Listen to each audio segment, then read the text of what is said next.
요즘에 장사만 해서는 참 돈 벌기 어려운 세상인데요. 그 장사하는 건물주 75명을 만들어 주시고 또 본인 건물도 4채나 보유를 하고 계신 건물의 진심 대표 이창원 대표님 모시고 오늘 건물에 대해서 좀 얘기를 해보려고 합니다. 자기소개 한번 부탁드리겠습니다. 네, 안녕하세요. 자영업자분들 건물주를 만들어주는 역할을 하고 있습니다. 장사는 건물주다라는 곳에서 건물주 강의를 하고 있고요.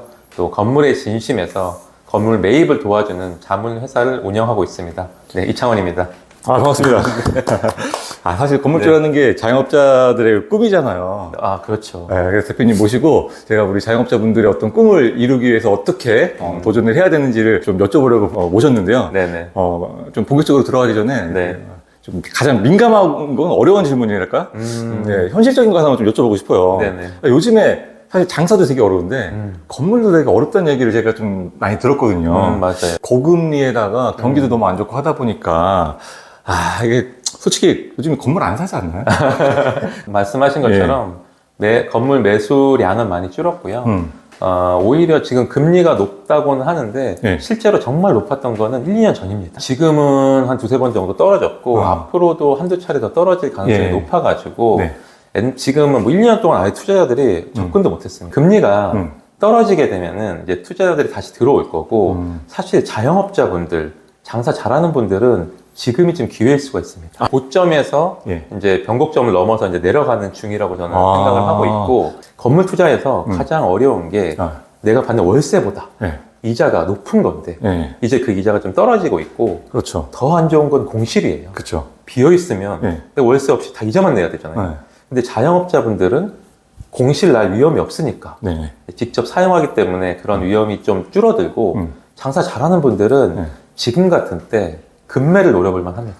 2년 동안 되게 고금리였잖아요. 경기도 안 좋고. 그래서 이자 감당하기 어려운 분들이 지금 급한 상태에서 막 내놓는 게 상당히 많고, 최근에 저희가 뭐 거래된 것들 중에 많게는 5억, 10억까지 깎아서 살 수 있는 상황이에요. 그렇구나. 그럼 매수자가 우위인 시장이군요, 지금. 맞습니다. 정확합니다. 그러면 제가 이것도 하나 궁금한 게, 아파트가 있고 건물이 있잖아요. 요즘에 좀 그냥 안전하게 아파트 사는 게 낫지 않냐 이런 얘기도 좀 많이 하거든요. 아파트보다 건물 쪽에 투자를 권유하시는 편인가요? 저는 일단 기본적으로는 지금 자영업이라는 게 사업소득이지만 사실 노동소득이잖아요. 이런 노동소득을 자산소득으로 넘어가야 된다라는 거고, 아파트도 그 자산소득 중에 하나죠. 근데 이제 제가 건물 얘기를 하는 이유는 장사를 잘하는 자영업자분들은 아파트 투자보다는 건물 투자가 좀 더 유리할 수가 있어요. 왜 그러냐면 아파트의 매매가는 수요 공급에 따라서 이제 달라지는데, 여기에서 아파트를 뭐 인테리어를 한다고 해서 금액이 확 올라가거나 그러진 않잖아요. 거의 정해져 있는 금액대가 있는 거고, 건물 같은 경우는 내가 거기서 장사를 잘해서 트래픽을 넓힌다든지 그리고 그 건물을 사서 리모델링이나 이런 가치를 향상하면 월세를 받을 수 있는 만큼 건물 가격이 올라갑니다. 근데 잘 되면은 건물의 가치를 확 높일 수도 있는데 잘 안 되면은 좀 가치가 쫙 떨어질 수 있는 거잖아요. 맞습니다. 제가 느끼기에는 아파트 같은 경우에는 환금성도 좋고 어차피 그 가격이 그 가격이니까 좀 로우 리스크 로우 리턴 느낌이 좀 있거든요. 건물 같으면 좀 하이 리스크 하이 리턴이라고 생각해도 될까요? 맞아요. 예를 들어 장사를 어느 정도 하시는 분들이 오신다면은 좀 더 주거 안정성으로 1번 집을 하나 하시고 그 이후에 건물을 매입하시는 게 더 안정적이고, 여기서 장사를 더 잘하시는 분들은 오히려 이제 건물로 가는 것도 좋다. 또는 건물을 사서 1층에 장사하고 위에서 거주하는 것도 한 번에 해결하는 방법들도 사실 있습니다. 또 한 가지는 이제 집을 사고 나면은 집값도 이제 오를 확률이 높잖아요. 그러면 집값이 올랐을 때 이 집을 담보로 건물 사는 데 있어가지고 또 활용할 수도 있어요. 그리고 제가 다점포 운영을 저도 많이 하다 보니까 다점포에 관심 있는 분들하고도 얘기를 많이 하게 되거든요. 근데 사실 장사가 되게 잘 되면은 뭐 한 2억 이렇게 투자해가지고 월 1,000만 원씩 벌고 이런 분들도 있단 말이에요. 그러면은 솔직히 그게 건물이나 뭐 다른 여간한 투자를 하는 것보다 수익률이 훨씬 높다 보니까 수익률 높죠. 그럴 거면은 그냥 다점포만 계속 2개, 3개, 4개 이렇게 늘려가는 게 낫지 않냐라고 생각하시는 분들 꽤 되거든요. 건물을 꼭 사야 될까요? 다점포 하시는 분들이 많이 왔었는데 이게 자영업의 생리를 제가 보다 보니까 1호점, 2호점 늘릴 때마다 이제 수익이 2배, 3배 늘어날 것 같지만 사실 또 2, 3배가 되진 않잖아요. 아, 이게 2개, 3개 정도까지는 그럴 수 있는데 이게 한 4개 이렇게 늘어나다 보면은 어느 순간 정체가 되는 거 맞더라고요. 그렇죠. 그래서 이제 뭐 여러 가지 이유가 있겠지만 다점포를 하면서 내가 번 돈이 그대로 그 다음 업장으로 매몰되는 경우가 많아요. 아, 맞아요. 그래서 현금 흐름은 도는데 내가 갖고 있는 돈은 대부분 없었어요. 그리고 다점포로 간다는 거는 그래도 이 아이템이 좋으니까 여러 개 또 할 수 있잖아요. 근데 이게 한 4, 5년 정도 넘어가면은 이제 이게 잘 되니까 여러 개 하는 건데 경쟁이 치열해지더라고요. 그런 경우에 5, 6개씩 해놓고 정말 안 됐지만 망하는 경우. 그러면 내가 자본이 하나도 없이 시설 투자를 다 했는데 결국에 컨텐츠가 약해지면서 결국 나한테 남는 게 없는 그런 분들이 그런 상태로 저한테 오셔가지고 아, 이럴 좀 잘 될 때, 좀 돈을 모았을 때 좀 더 모아서 건물 살 걸 그랬다. 그러니까. 이런 분들이 너무 많아서, 저 책에도 자영업자의 몰락이라는 내용을 쓴 적이 있어요. 어떤 스토리가 계속 대부분 다 비슷했어요. 그래서 이런 것들이 좀 너무 안타깝다. 그래서 다점포를 하는 것도 좋은데 중간에 이 보험이 될 만한 자산도 하나둘씩 가져가는 게 좋겠다. 이게 사실 좀 젊은 사업가 분들이라든가 아니면 사업 초창기 분들은 매장을 늘려갈 때 그 돈 버는 맛이 있어가지고 그것만 계속하면 될 거라고 생각하시는 분들이 꽤 있어요. 맞아요. 근데 이게 사업을 오래 하시다 보면은 야, 이거 매장만 늘려서는 답 없다라는 좀 어떤 그런 한계점이 느껴질 때가 있거든요. 근데 그런 한계점이 느껴지기 전에 빠르게 좀 자산화를 시켜놓으면 참 좋은데 그게 아니라 거기에 미련을 뿌리고 계속 매장만 늘려가다가 아예 우수수 무너지는 경우도 되게 많이 보다 보니까 저도 많이 봤습니다. 그런 분들 같은 경우에는 좀 자산화를 미리미리 좀 빨리 시켜놓는 거에 관심을 가지셨으면 좋겠어요. 네, 맞아요. 이것도 좀 현실적인 얘기인데 뭐 인력 가지고 창업해서 어찌 보면 뭐 생활비라든가 이렇게 갱신이 사는 분들 입장에서 그래도 나도 미래를 대비하고 싶어. 뭐부터 시작을 하면 좋을까요? 사실 시작이 정말 중요한데 내가 왜 자산 공부를 해야 되는지를 아는 것부터가 1번이고요. 그게 내가 이해가 됐다고 하면 사실은 무조건 공부부터 해야 됩니다. 그러니까 아는 만큼 보이는 거거든요. 당연히 내가 장사밖에 못 하는데 뭐 몇 억짜리 건물을 산다는 건 당연히 말이 안 되고 대출을 또 몇 억을 받는 것도 너무 부담이죠. 근데 이런 대출이나 이런 레버리지를 잘 쓰면 나한테는 엄청나게 득이 되고 못 쓰면 이제 독이 되는 건데 그런 부분들을 사실 공부를 통해 가지고 이제 알 수가 있고 또 하나는 물건 사는 데 있어 가지고 내가 정확히 맞는 그런 기준 설립 그리고 분석하는 거 계약하는 거 이런 그런 플로우가 있습니다. 잔금까지 해서 그런 플로우를 내가 알아야 접근을 할 수가 있기 때문에 사실 이제 먼저 지식부터 늘리는 거고 지식을 먼저 쌓는 거, 그게 1번이고요. 그럼 지식을 쌓은 다음에 사실 돈이 있어야지 이게 되는 거 아닙니까? 돈을 어느 정도까지 좀 내가 벌어야 되는지 그런 것도 궁금하거든요. 결국에는 이제 내가 이거 사야겠다고 마음 먹은 분들은 결국은 건물을 매입을 해야 된다는 필요성을 느끼고 장사를 잘할 수밖에 없습니다.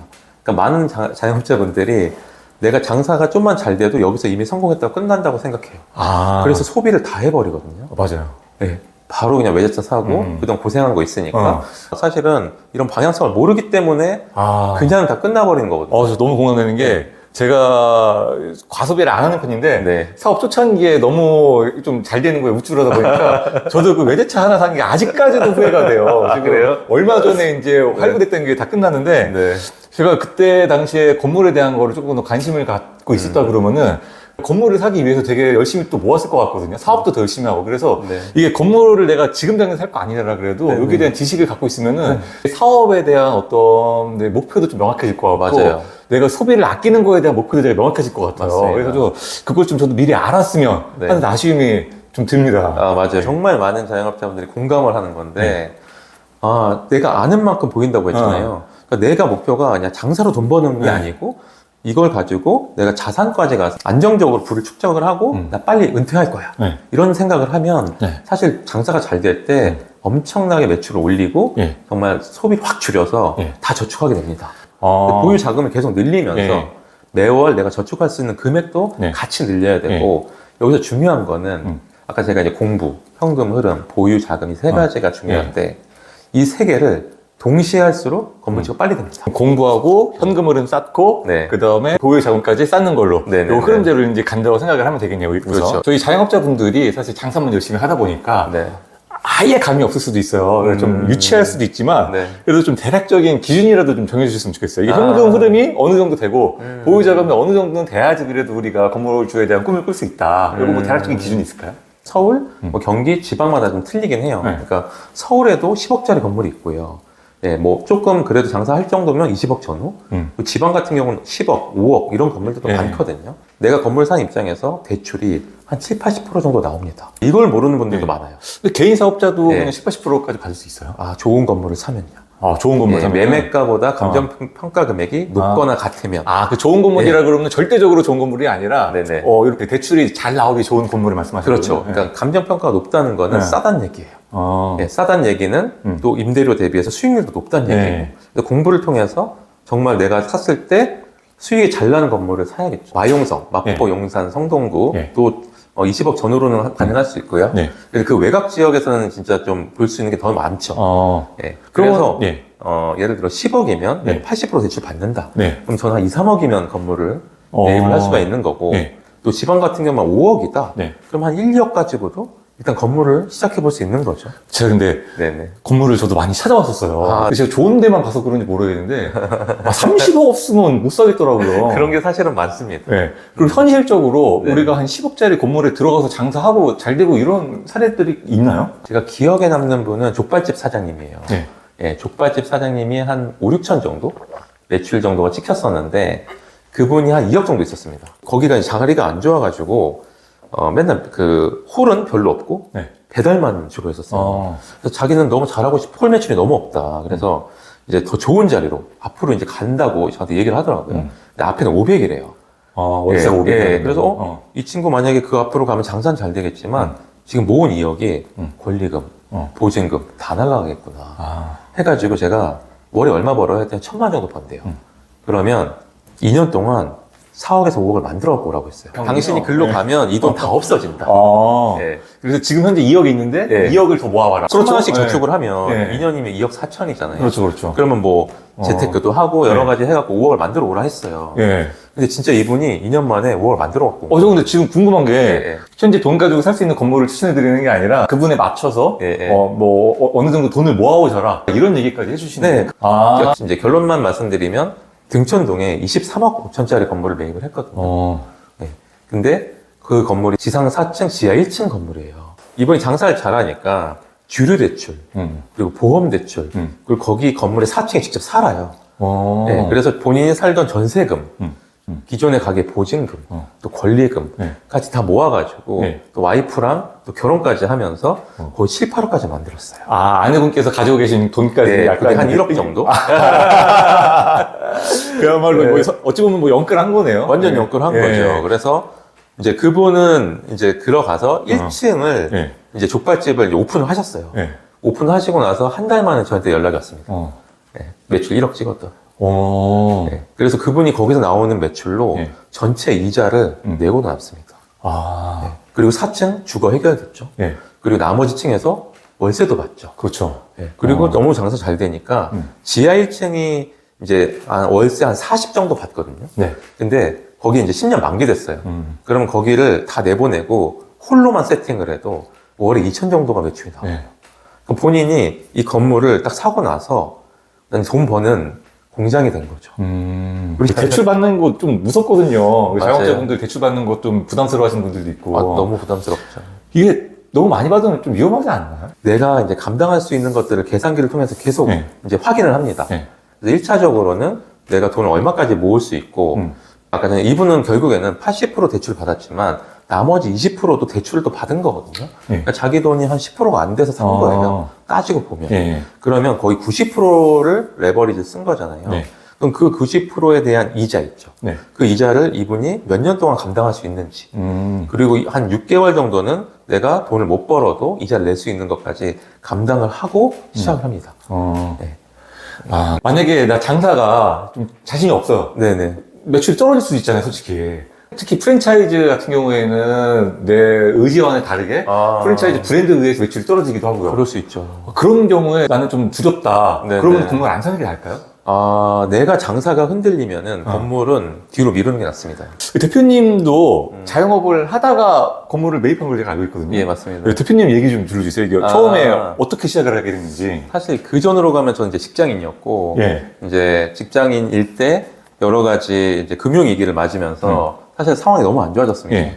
마이너스 2억까지 갔었고, 그때 아이 뭐 둘까지 해서 4가족이었는데, 너무 앞이 이제 막막해서 생계형으로 이제 자영업을 시작하게 된 거예요. 직장인인데 마이너스 2억까지.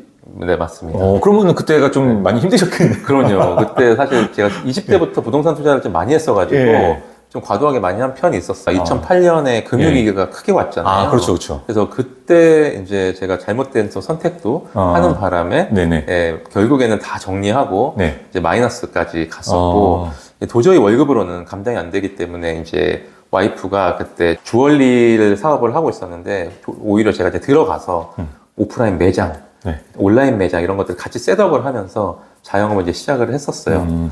그래서 이제 어느 정도 하다 보니까 제가 이제 목표 자체가 빨리 다시 이제 일어나는 거다 보니까 자영업으로 그냥 돈을 버는 게 목적이 아니라 마이너스 빨리 갚고 빨리 돈을 모아서 아이들한테 이제 편안한 주거 안정성을 해주자. 아파트를 3억짜리는 사자.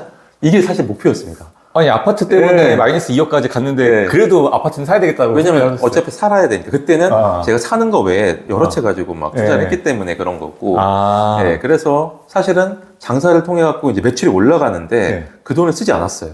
왜냐면 돈도 갚아야 되고 그리고 내가 이제 아파트 사야 되니까. 그래서 정말 소비를 엄청나게 줄이면서 했었고 매출이 아주 높진 않았지만 저축액은 상당히 높았습니다.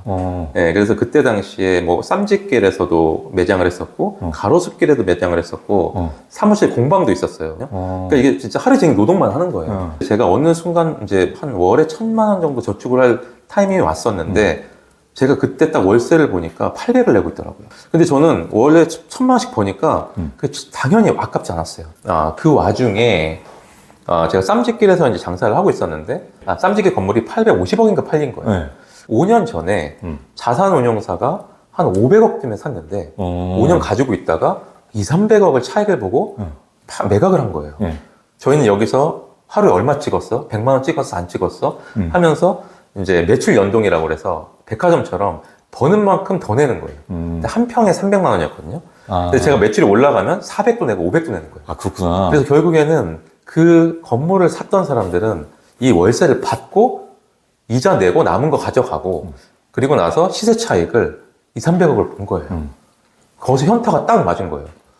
장사는 우리가 다 했는데 트래픽 우리가 다 데리고 갔는데 2~3년 돈을 다 가져가네? 여기서 영을 하나씩 지으면 어떡하지?